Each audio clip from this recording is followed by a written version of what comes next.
लालच बहुत बुरी बला है, लेकिन कुछ लोग लालच के वशीभूत होकर बड़े से बड़ा कांड करने से भी नहीं डरते हैं। दोस्तों, लालच के पीछे लोग अपने रिश्तों को भी भूल जाते हैं, रिश्ते नातों को तार तार कर दिया जाता है। ऐसा ही आज का किस्सा है। शादी के बाद एक लड़की प्रेग्नेंट हो जाती है। उसके बाद उसका पति और ससुराल वाले उससे कहते हैं कि तू जब तक बच्चा पैदा नहीं करेगी तब तक की हमारी बात पूरी नहीं हो जाएगी। दोस्तों, आखिर वह बात क्या थी, इस घटना की पूरी सच्चाई जानने के लिए आप हमारे वीडियो को अंत तक जरूर देखिएगा। नमस्कार, मैं हूं सुदेश कुमार और तिरछी बात चैनल में आपका स्वागत है। दोस्तों, यह घटना है उत्तर प्रदेश के बांदा जिले की। उत्तर प्रदेश के बांदा जिले के एक गांव में मंतीसा नाम की एक लड़की रहा करती है, जिसकी उम्र 20 साल है और वह अपने मम्मी पापा के साथ आराम से रहा करती है। और उसके मम्मी पापा उसकी शादी की तैयारियों में जुट जाते हैं और सन 2022 में उसकी शादी कर दी जाती है। उसके पति का नाम होता है नौशाद। नौशाद की उम्र होती है 23 साल। दोस्तों, जब शादी तय की जाती है तो लड़के वालों की तरफ से डिमांड रखी जाती है 2 लाख रुपयों की, कि 2 लाख रुपए लड़की वाले दहेज में लड़के वालों को देंगे। दोस्तों, शादी की तैयारियों में जुट जाते हैं लोग और जो लड़की के माँ बाप होते हुए हामी भर लेते हैं कि हाँ, हम जैसे तैसे हम इकट्ठा करके आप लोगों को 2 लाख रुपए दे देंगे। शादी में बहुत सारा पैसा खर्च हो जाता है तो लड़की वाले पैसा देने की कंडीशन में नहीं रहते हैं। उनके पास सिर्फ और सिर्फ जैसे तैसे ले देकर 50,000 रुपये बचते हैं।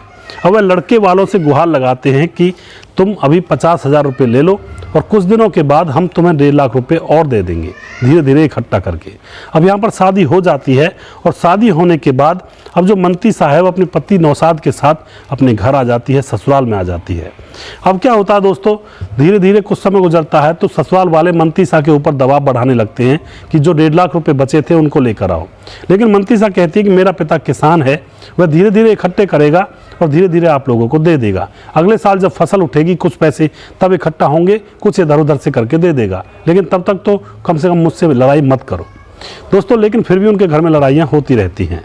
अब क्या होता है, अब मंतीसा गर्भवती हो जाती है, उसके पेट में बच्चा ठहर जाता है और जैसे ही बच्चा ठहरता है तो मंतीसा बहुत खुश होती है, अपनी माँ को अपने बापू को बताती है फ़ोन करके और वह भी बहुत खुश होते हैं। और अपने पति और अपनी सास को जैसे ही वह बताती है इस खुशखबरी के बारे में तो पति का मान था चढ़ जाता है। उसकी सास उसे गालियां देने लगती है और वह लोग कहने लगते हैं कि यह बच्चा पैदा नहीं हो सकता। अब यहाँ पे मंतीसा कहती है कि ऐसा क्या हो गया जो यह बच्चा पैदा नहीं हो सकता।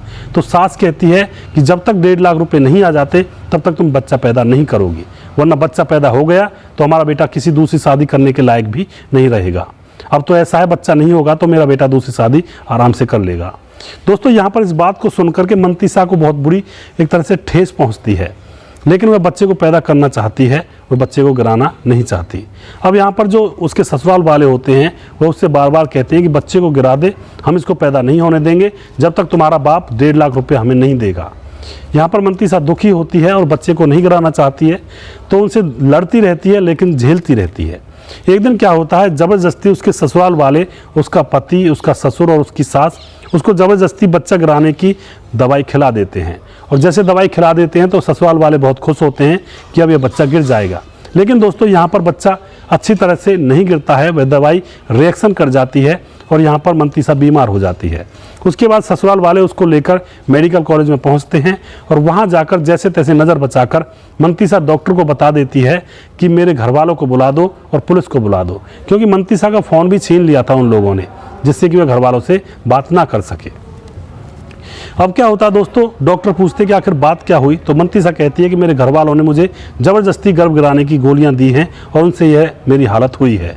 डॉक्टर तुरंत पुलिस को बुला देता है और डॉक्टर उसके घर वालों को भी फ़ोन कर देता है। सारे लोग वहां पर इकट्ठा हो जाते हैं। उसके बाद मंतीसा पुलिस के सामने सारी घटना बताती है कि मेरे जो ससुराल वाले हैं लालच में आकर दहेज का जो पैसा पूरा नहीं दिया गया था उस पैसे की डिमांड कर रहे हैं, वरना कह रहे हैं कि बच्चा पैदा हम नहीं होने देंगे, इसलिए इन्होंने ज़बरदस्ती मुझे दवाई खिलाई और उससे मेरी हालत ख़राब हो गई। दोस्तों, पुलिस तुरंत रिपोर्ट दर्ज करती है और उसके ससुराल वालों को, उसके पति को, उसकी सास को और उसके ससुर को अरेस्ट करती है, उनको जेल में डाल देती है। उसके बाद मामला अभी चल रहा है, लेकिन दोस्तों यहाँ पर मामला हो सकता है राजीनामा हो जाए और भी कुछ भी हो सकता है, कोई भी कंडीशन हो सकती है। पंचायतें अभी जुड़ रही हैं। तो दोस्तों, ऐसे ऐसे लोग भी इस संसार के अंदर रहते हैं जिनको हम लालची की सीमाओं से परे भी कह सकते हैं। ये तो लालच से भी परे हो गया। लालच भी एक लिमिट तक होता है, लेकिन एक बच्चे को इस संसार में आने से रोकना कुल और कुल 1.5 लाख रुपयों के ऊपर, या फिर इसलिए कि अगर बच्चा हो गया तो उनके बेटे की दूसरी शादी होने में दिक्कत आएगी, इसलिए उन्होंने बच्चा होने से रोका था। या तो 1.5 लाख रुपए दो वरना बच्चा पैदा नहीं होने देंगे। ये कहाँ की इंसानियत है, कहाँ की नीयत है। तो ऐसे लालची लोग भी दुनिया में रहते हैं। अपने बच्चों का रिश्ता जोड़ें तो अच्छी तरह से देखभाल लें, आगे पीछे का सारा बही चिट्ठा निकाल लें, तब जाके अपने बच्चों के रिश्ते जोड़ें। वरना ऐसी भंवर में अगर बच्चा पड़ जाएगा तो पता भी नहीं चलता उसकी ज़िंदगी बर्बाद होने में, न जाने कब उसकी ज़िंदगी बर्बाद हो जाए। हाथ पे हाथ धर कर रह जाते हैं लोग। तो दोस्तों सावधान रहें, सतर्क रहें। अगर आपको हमारे वीडियो अच्छे लगते हैं तो उनको शेयर जरूर कर दिया करें। हम आपके बहुत बहुत आभारी रहेंगे। अगला प्रोग्राम में बहुत जल्दी फिर से लेकर आऊँगा किसी सच्ची घटना के ऊपर। तब तक आप खुश रहें, सावधान रहें, रिश्तों की अहमियत को समझें। जय हिंद, जय भारत।